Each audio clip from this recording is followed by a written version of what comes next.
Olá, bem-vindos ao E2, o magazine da Escola Superior de Comunicação Social que anima as tuas noites de terça-feira. Hoje o E2 leva-te numa viagem até ao Monstra, o Festival de Cinema e Animação de Lisboa. Para além disso, dá-te a conhecer um novo livro e uma excelente banda portuguesa. Ora vê. Na rubrica Um Livro Porque Sim, estivemos à conversa com Fernando Sobral sobre o seu novo livro, Ela Cantava Fados. O repórter E2 esteve presente no Monstra, o Festival de Animação de Lisboa, onde conheceu o que de melhor se faz no cinema de animação mundial. O repórter E2 assistiu também à sessão de mentoring, protagonizada por antigos alunos de audiovisual e multimédia, que vieram à faculdade para falar sobre as suas experiências no mercado.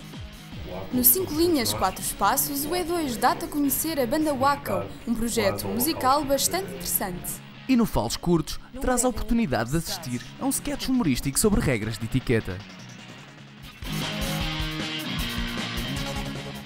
Para já, fica com a Daniela Polónia e o seu convidado, Fernando Sobral. Olá, bem-vindos a mais Um Livro Porque Sim. Hoje aventuramos-nos pelo mundo do fado e do crime. A jovem fadista Maria de Lourdes Muniz é encontrada morta num condomínio de luxo semi-abandonado e o detetive Manuel da Rosa mergulha num universo desconhecido até resolver o caso. Ela Cantava Fados é o nome desta obra do jornalista Fernando Sobral. Olá, Fernando. Olá. Além da morte da fadista, há muitas passagens que falam do fado e da importância do fado. Por que aliar a arte da escrita à arte do fado? Bem, o fado aqui funciona um bocado como metáfora do nosso país neste momento. Aliás, o livro acaba por ser mais uma reflexão sobre a sociedade portuguesa atual e o fado acaba por... Nós estamos sempre com a nossa lógica de nostalgia, de saudade, sebastianismo, de tudo isso, não é? E, no fundo, a morte da fadista é um bocado a morte desse fado. Ao mesmo tempo que nós encontramos uma sociedade profundamente corrupta, uma sociedade onde os valores estão-se a desintegrar, onde todas as personagens procuram sobreviver. Isto numa Lisboa que é ela própria em decadência. Portanto, acaba por ser uma metáfora de tudo isso. E a utilização do fado acaba por ser um pouco isso, não é? O tema central é a morte da fadista. O Manuel da Rosa quer descobrir quem matou e porquê. Nós acabamos por mergulhar nessa investigação e ao longo do livro vamos descobrindo alguns possíveis assassinos. E no fim, quando descobrimos o verdadeiro assassino, é tudo muito inesperado, não só pela pessoa que é, mas pela maneira como as coisas acontecem. Porquê é que escolheu este fim?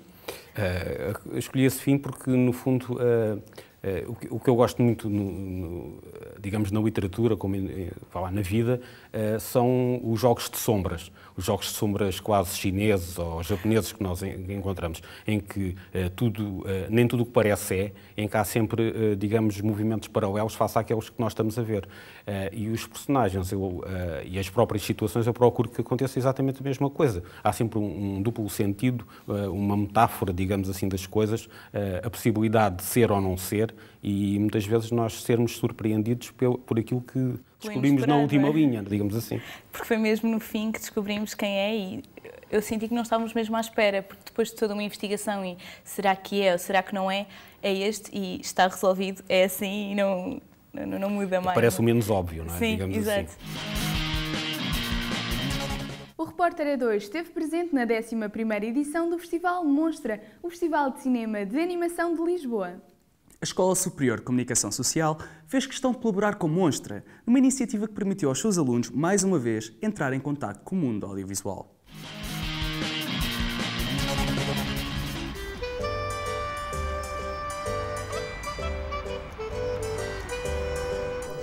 Monstra sinónimo de Festival de Animação.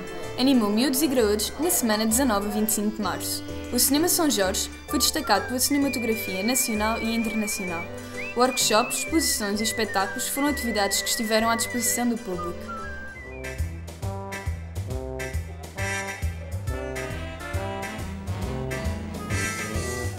Onde é que nós tínhamos acesso a estes filmes sem ser nos festivais?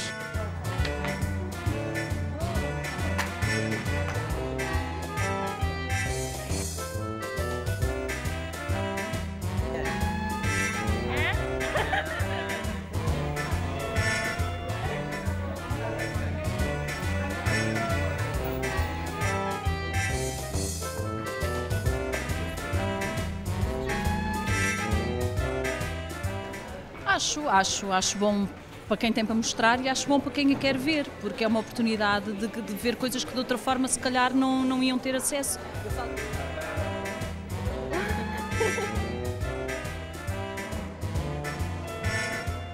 Vem todos os anos. Todos os anos venham. E... a mostra é única, não há outra.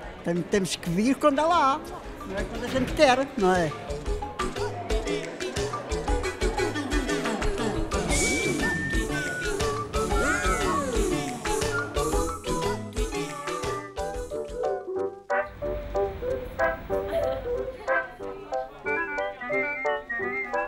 Que é inspirador para outras pessoas que fazem cinema em Portugal.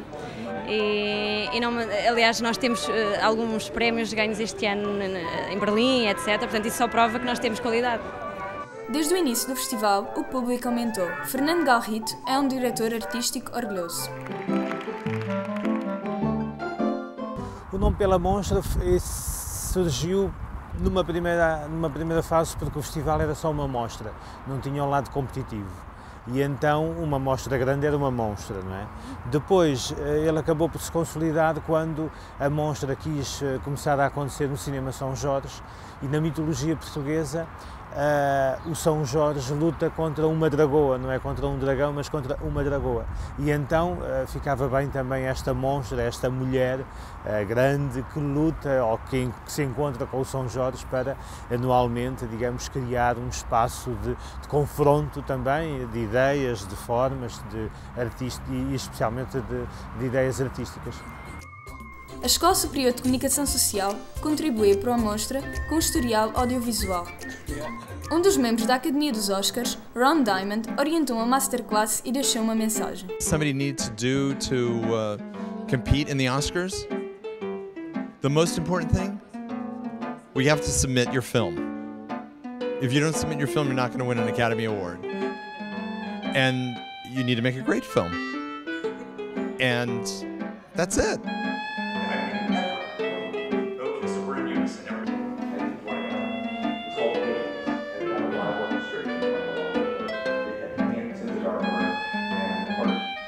Assim encerra a 12ª edição do Monstra. Aqui, durante uma semana, foram exibidos cerca de 500 filmes de animação. Foram galardoados realizadores nacionais e internacionais. E posso-vos garantir que o futuro da animação está aqui. Fala escuros! Fala escuros! Boa noite. Hoje vamos trazer-lhe um programa sobre etiqueta e boas maneiras. Quando se chega, cumprimenta seus presentes com um beijinho. Margarida,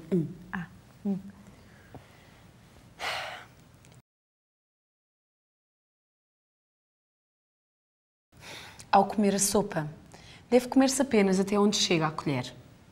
Não se inclina ao prato. Então, o que acontece ao fim da sopa? Não a como? Pois. E se eu paguei por ela? Posso beber assim? Margarida, as boas maneiras. As boas maneiras. Margarida, as boas maneiras. Quando ingerimos algum líquido, devemos esticar o mindinho até nos doer o tendão. Todos os líquidos. Todos. O mindinho, Margarida, o mindinho.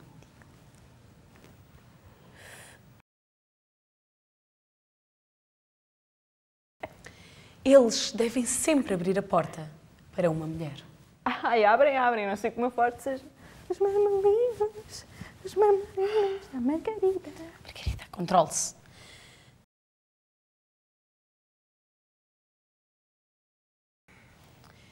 Não devem libertar-se gases em público. Oh, mãos amarelas, fio. Corta. Não, corta. Eu não consigo fazer este programa com ela. Corta.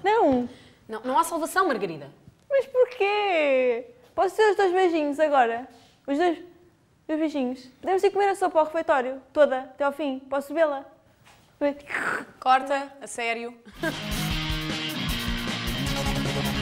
Além deste tema, encontramos durante a investigação outros temas: droga, alta finança, corrupção. Porquê que escolheu também estes temas além do fado? É também essa metáfora da sociedade de hoje em dia? Sim, eu acho que o policial permite uma coisa, para mim, muito agradável, que é podermos refletir sobre a nossa sociedade atual. Digamos, eu já escrevi livros sobre história, digamos assim mesmo em termos de ficção, mas eu acho que o policial é uma coisa que nos permite olhar para a sociedade atual portuguesa e vermos o que é que efetivamente se está a desagregar.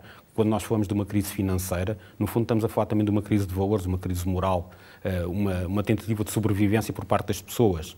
Portanto, isso, o policial, acho que permite muito isso. E ao falarmos do fato, podemos falar da corrupção financeira, da corrupção política, da falta de horizontes para a maior parte dos portugueses. E penso que isso é que é interessante e isso permite-nos depois falar, cruzarmos isso com o fado, ou com o hip-hop, ou com o rap, ou com o rock, não é? Portanto, acaba por ser isso. Uma outra personagem é a Mara Núbia, uma brasileira que vive em Portugal e tem um fascínio por Xangai. Este fascínio é só da personagem ou o Fernando Sobral também tem um fascínio por Xangai? Bem, eu não é por Xangai, eu sou um profundo fascinado pelo Oriente. Digamos que as possibilidades que eu tenho de tempos livres de viajar é para o Oriente. Tenho um livro que tem a ver com o Oriente, que é um romance histórico chamado O Navio do Ópio. O que estou a escrever neste momento tem a ver com Macau, portanto acaba por esse fascínio, digamos que normalmente está sempre muito presente em tudo o que escrevo. E reflete-se obviamente aqui, portanto por alguma razão fui buscar uma personagem assim. Costuma fazer isso, a transmitir algumas características suas para as suas personagens, além do fascínio por Xangai, que já disse que sim? Bem, eu não sei se, por exemplo, o Manuel da Rosa é digamos, uma personagem que o meu Dr. Hyde ou Jekyll, mas, ou se é eu que vou beber alguma coisa a ele, mas obviamente que nós quando escrevemos transmitimos alguma coisa de nós, nunca conseguimos ter digamos como no jornalismo, tentamos ser objetivos e estarmos de fora da realidade e não nos comovermos com aquilo que se passa. Portanto, os personagens, acho eu, todos eles, em qualquer ficção, têm alguma coisa de nós. Do escritor. A Associação de Estudantes e a alumni da Escola Superior de Comunicação Social promoveram mais uma sessão de mentoring, desta vez dedicada ao audiovisual e multimédia.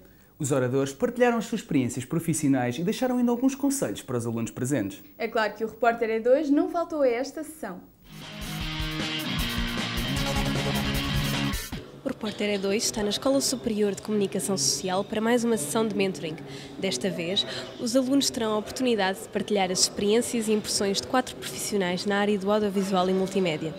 Pronto, eu já tinha estado no núcleo E2 da ESCS, portanto isso deu-me alguma experiência na área do audiovisual, pelo menos, e portanto assim que eu acabei o curso comecei a estagiar numa televisão online e senti que estava preparada, portanto...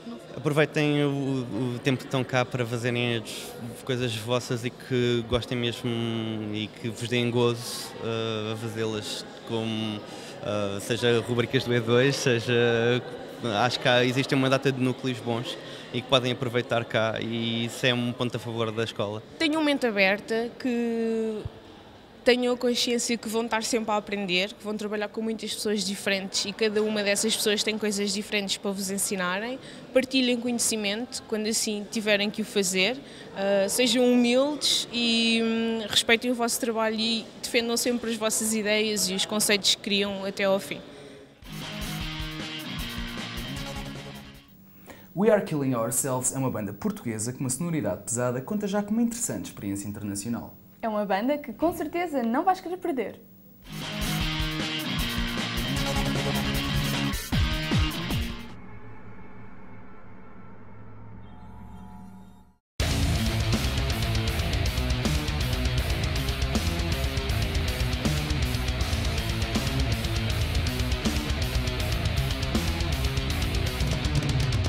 A história da banda começou nomeadamente em 2001. O projeto em si não se chamava ainda Waco, ainda éramos uns miúdos de 16, 17 anos, chamava-se Outrage, que depois transformou-se na entidade Waco em 2002. Logo em 2002 começou a surgir os primeiros riffs, as primeiras visões, os primeiros projetos e ambições relativamente à banda.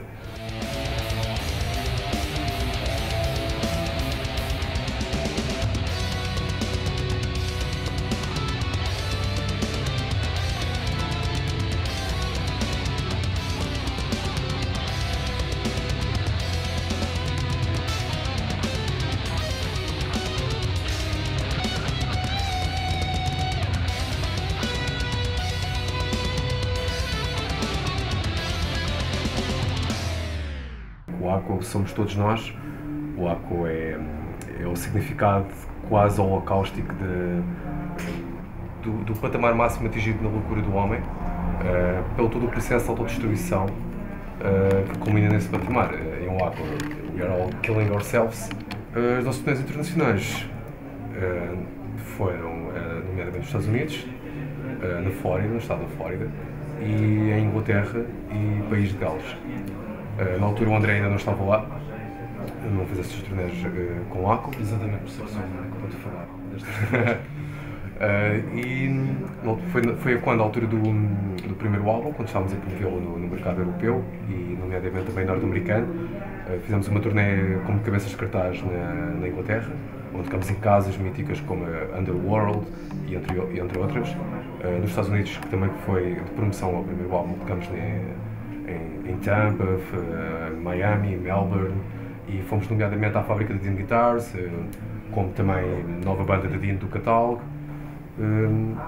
E foram umas experiências únicas, vivemos grandes momentos, como qualquer banda, tipo, vamos para os stages, vamos tocar, vamos para a praia, vamos às grandes cenas de tatus, vamos ver pessoal de outra cultura, vamos absorver isto tudo.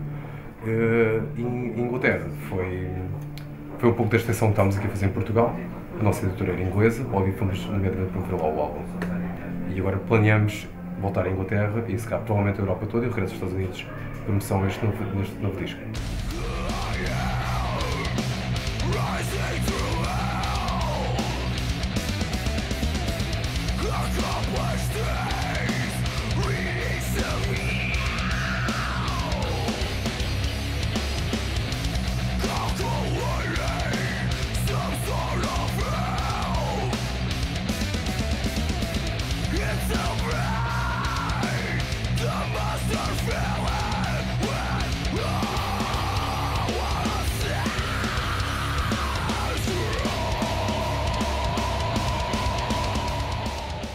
É um álbum muito mais passado, é um álbum que não é de fácil digestão, e ainda bem. É um álbum que poderá ser para todos e para ninguém, mas ao mesmo tempo é de estranhar porque este álbum agora, apesar de ser mais pesado e mais complexo e dissonante do que o outro, é um álbum que está a chegar um pouco mais às massas, que é quase um paradoxo que se está a passar. Temos um álbum mais pesado, mas está a acontecer mais coisas em volta deste álbum do que o primeiro, que era um álbum mais direto. Este álbum, no qual o André tem um papel fulcral, porque está executado ao vivo, apostamos mais em sonoridades estranhas, dissonâncias dispares, ritmos intricados, ambiências, atmosferas mais ethereal, mais negras, mais absorventes, com uma complexidade mental e quase física enquanto músicos. Pronto, é um álbum que provavelmente vai marcar esta era do heavy metal nacional. Isto já vai um bocado numa conversa de como é que se poderá ser um terceiro álbum de Waco. Pois já estamos a falar do terceiro álbum. Exatamente, porque já temos novos elementos, eu faço parte da nova formação, todos os elementos trazem um pouco de um background diferente. O meu background é o jazz e o metal também, o Nuno já tem um historial também de metal bastante vasto, o Johnny, o outro guitarrista, etc. Todos os membros da banda conseguem agora trazer um bocado de tudo e vamos ver agora como é que vai ser este novo processo, porque vamos nos juntar todos numa sala e começar a tocar e ver o que é que sai dali. E isso foi basicamente o que aconteceu também nos álbuns anteriores. Eu não tive lá, mas pelo que o Nuno já me contou e pela experiência toda que eu tenho de bandas, é esse o processo que se costuma efetuar. Toda a gente traz as suas influências e juntamos tudo num bolo que... Ou seja, basicamente tentamos fazer uma omelete diferente com os mesmos ovos que toda a gente tem.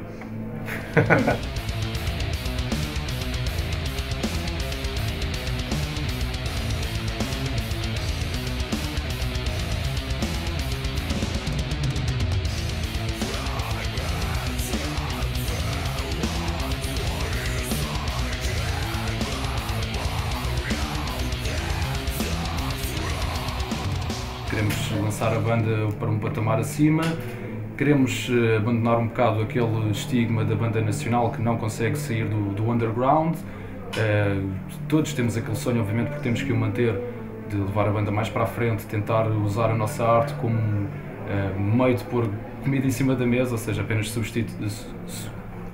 Exatamente. Agora não me estava a sair a palavra. Por isso queremos planear torneios internacionais, estamos agora a trabalhar nesse sentido. E será isso que estamos agora a almejar, é planear uma boa torneio internacional, nomeadamente o regresso aos Estados Unidos e na Europa, e fazer uma torneio na Europa, que ainda se está por definir, porque há muita coisa em jogo, há muito dinheiro a investir também, e há muito sacrifício a fazer. Logo após essa torneio, o nosso próximo passo será voltar a Portugal, compor um próximo álbum e depois go with the flow.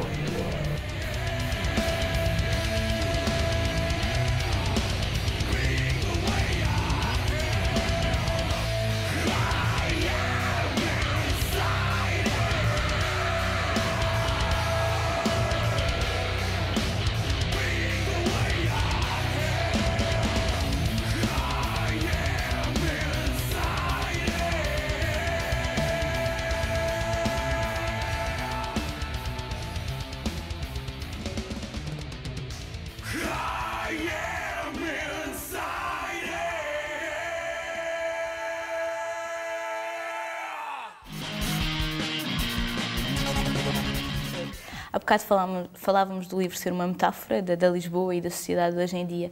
E a cidade de Lisboa está muito presente como o fado. Além de uma metáfora, podemos considerar que é um elogio ao nosso país? Eu acho que é um elogio porque nós, apesar de tudo, gostamos muito, apesar de sermos convidados a emigrar, de passarmos a vida a emigrar ao longo dos séculos, de estarmos sempre muito mais virados para fora do que para dentro. Lisboa acaba por ser das cidades mais multiculturais que existem. E depois tem uma luz única. Eu só conheço uma luz parecida com a de Lisboa, que é de Istambul. E eu acho que isso torna Lisboa ao mesmo tempo aquela coisa que nós amamos e odiamos, mas amamos muito. E mesmo com os seus defeitos todos. Obrigada, Fernando Sobral. Obrigado, eu. E é com Ela Cantava Fados que nos despedimos hoje. Nós voltamos para a semana com mais um livro, porque sim, até lá. Por hoje é tudo, E2 volta para a semana com mais novidades. Contamos contigo. Até lá.